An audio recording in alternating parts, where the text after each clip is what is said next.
Relations Commission will be involved again. I think we all very much hope that there will be a fruitful dialogue with the unions, and indeed some proposals put forward today by Jack O'Connor I think offer some pause for reflection also, that offer again some basis for an agreed settlement. And could I finally, Ciarán, just say that I would welcome the announcement yesterday, which was raised in the House when the students were in on the student challenge, of the government's plan to target 20,000 jobs in the manufacturing sector, to seek the creation of 20,000 jobs in the manufacturing sector. I think that's a very worthwhile initiative, and I know the students were very pleased to hear about that today. Thank you. Jillian van Turnhout. Thank you very much.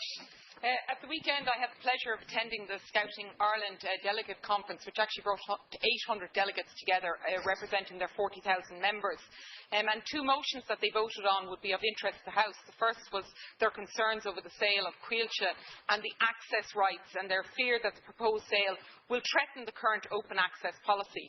But the second, unbeknownst to me till I got there, was a motion calling on the Minister for Justice to enact legislation requiring ISPs operating in Ireland to block access to all child abuse material, as has been done in Denmark, Sweden, Finland, Malta, Italy and Britain. And as you know, I have brought this issue to the House, and we've had quite good discussion in the House, and they voted unanimously on this motion.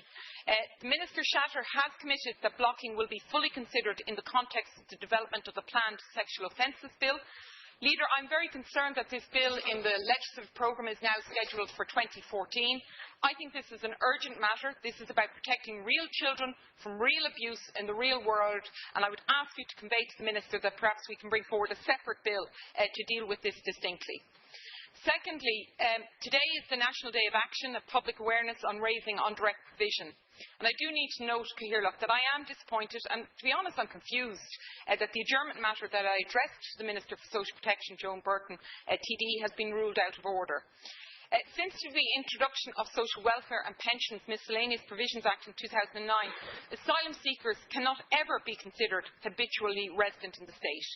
Since access to most welfare payments, including supplementary welfare allowance, is now restricted to those who are habitually resident in the state, and since asylum seekers cannot be considered habitually resident, I was asking what is the legislative basis for the continued accommodation and payments made to asylum seekers.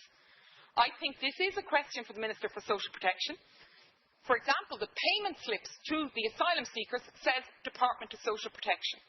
But I take you on your word that the Minister has no responsibility for this matter, even though the payment slips clearly say Department of Social Protection, and I am now being directed back to the Department of Justice and Equality, where I did not get an answer to this question last week.